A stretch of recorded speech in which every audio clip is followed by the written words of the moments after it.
ये है वक्त के बदलने की तस्वीरें। कभी बिहार में लालू यादव के नाम का सिक्का चलता था, लेकिन आज वही लालू यादव रांची की बिरसा मुंडा जेल की सलाखों के पीछे पहुंच गए हैं। लालू जिस मामले में दोषी साबित हुए हैं, वो मामला करीब 2 दशक पुराना है। सभी भाई बहन लोगों को, सभी जाति, सारे बिरादरी के लोगों को मैं प्रणाम करता हूं, नमस्कार करता हूं। 90 का दशक था।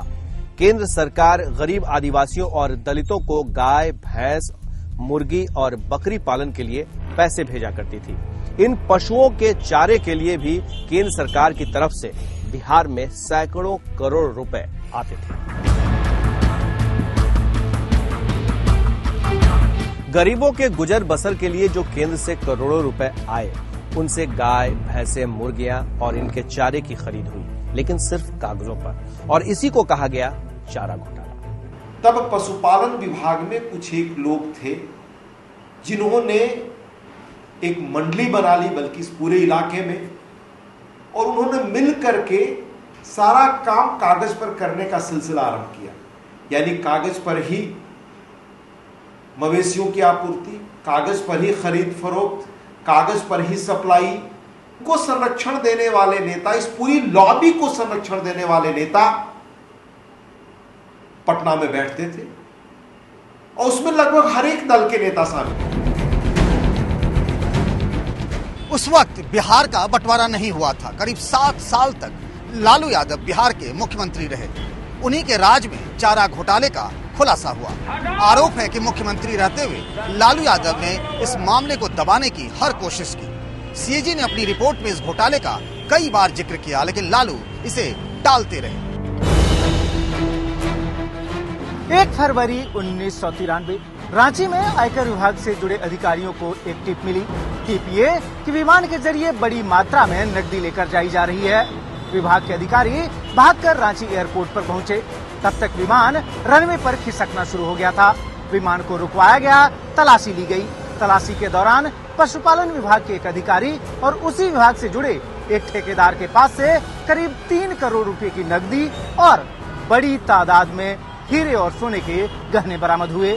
आयकर अधिकारियों ने छापेमारी में मिले सामान की सूचना अपने वरिष्ठ अधिकारियों को दी। ऑफिशियल चैनल से ये जानकारी पहुंची राज्य सरकार के पास, लेकिन कार्रवाई करने की बात तो दूर, आंखें मूंद ली सरकार ने। लेकिन बहुत वक्त तक लालू इस पूरे मामले को दबाए नहीं रख पाए। 1994 में हुई छापेमारी में कई कर्मचारी पकड़े गए, लेकिन इस घोटाले का बड़ा रूप अभी सामने आना बाकी था। 1996 का साल था, तब बिहार का बंटवारा नहीं हुआ था। आज का झारखंड बिहार का हिस्सा हुआ करता था। झारखंड के चाईबासा में चारा घोटाला का पर्दाफाश हुआ।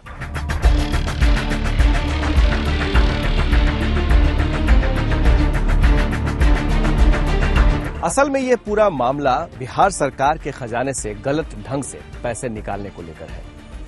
कई वर्षों में इस रकम को पशुपालन विभाग के अधिकारियों और ठेकेदारों ने राजनीतिक मिलीभगत से निकाली थी। इस पूरे पैसे की बहुत बंदरबाट हुई। जैसे पूछा गया कि आपने क्या गाय भैंस सप्लाई कर दी, तो क्या कर दी, कैसे किया, गाड़ी से किया, गाड़ी का नंबर दीजिए, तो वो स्कूटर और मोटरसाइकिल का नंबर निकला। हजारों मुर्गियां क्या 2-3 महीने में 3-4 करोड़ का दाना खा सकती हैं। इसी तरह से एक गैंग था पशुपालन विभाग के पदाधिकारियों का। तो वो विशेष रूप से वो जिले जहाँ पर बड़ी संख्या में आदिवासी थे, झारखंड बिहार का अंग था, चाईबासा, गोड्डा, रांची, इन सभी इलाकों में बहुत लूट हुई थी। जनवरी 1996 का महीना था। बिहार की लालू यादव सरकार में वित्त आयुक्त थे वीएस दुबे। दुबे की छवि एक ईमानदार अधिकारी की थी। दुबे के पास राज्य के महालेखाकार कार्यालय से एक पत्र आया।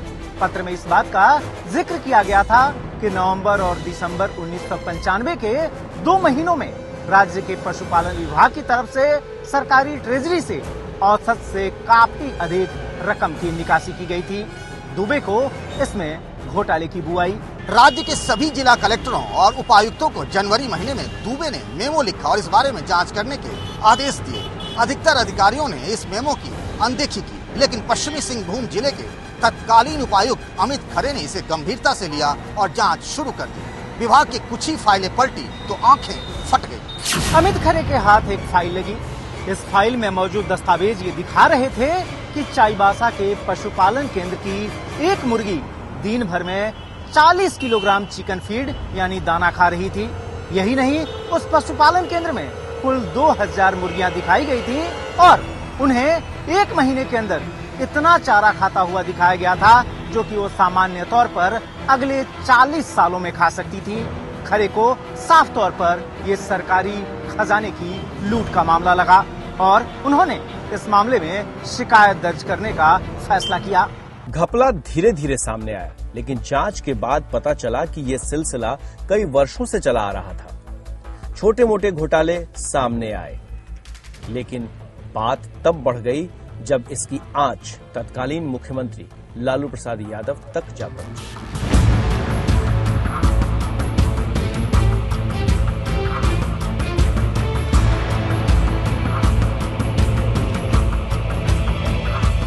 चारा घोटाले का आरोप उस समय के मुख्यमंत्री लालू यादव पर लगा। विपक्षी पार्टियों ने मांग उठाई कि घोटाले के आकार और राजनीतिक मिलीभगत को देखते हुए इसकी जांच सीबीआई से कराई जाए। वर्ष 1996 के मार्च महीने में चारा घोटाले की जांच का काम सीबीआई को सौंपा गया। दरअसल इसके लिए पटना हाईकोर्ट ने 11 मार्च 1996 को अपना आदेश दिया। पटना हाईकोर्ट का यह आदेश उन 3 जनहित याचिकाओं के संदर्भ में आया था जो कि बिहार में विपक्षी दलों के नेताओं ने फाइल की थी पटना हाईकोर्ट में। मैंने वकील के रूप में बहस किया था।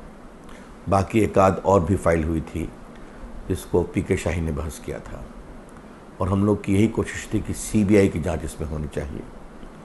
बिहार सरकार की ओर से बड़ा इसका विरोध किया गया कि नहीं होना चाहिए, राज्य सरकार सक्षम है। हम लोगों ने कहा कि लालू प्रसाद के मुख्यमंत्री के रूप में उपस्थिति में चारा घोटाले की ईमानदार जांच नहीं हो सकती। पटना हाईकोर्ट ने सीबीआई की जांच का निर्देश दिया था। उसके खिलाफ बिहार सरकार सुप्रीम कोर्ट आई थी और सुप्रीम कोर्ट में भी लंबी बहस हुई थी और सुप्रीम कोर्ट ने फिर यह बहस निर्णय दिया 1996 में कि चारा घोटाले की जांच सीबीआई करेगी। 19 मार्च 1996 के अपने आदेश में सुप्रीम कोर्ट ने भी पटना हाई कोर्ट के फैसले पर अपनी मुहर लगा दी। बल्कि सुप्रीम कोर्ट ने एक कदम आगे बढ़कर यह भी सुनिश्चित किया कि इस पूरे जांच मामले की मॉनिटरिंग खुद पटना हाई कोर्ट के चीफ जस्टिस करेंगे या फिर वो इस काम के लिए एक विशेष बेंच को गठित करेंगे। सीबीआई ने जांच में पाया कि पशुपालन विभाग के अधिकारियों ने चारे, पशुओं की दवा की सप्लाई के एवज में पहले तो फर्जी बिल जमा किया और फिर सरकारी कोषागारों से नियमित रूप से वर्षों तक पैसे भुनाते रहे। सीबीआई ने जांच शुरू की, मामला अदालत में चला और अब जाकर मुकाम तक पहुंचा है। 17 साल 9 महीने के बाद सीबीआई की विशेष अदालत ने चारा घोटाले मामले में लालू यादव को दोषी करार दिया है। दिलचस्प बात यह है कि मुख्यमंत्री रहते हुए लालू यादव ने ही चारा घोटाले की जांच के आदेश दिए थे।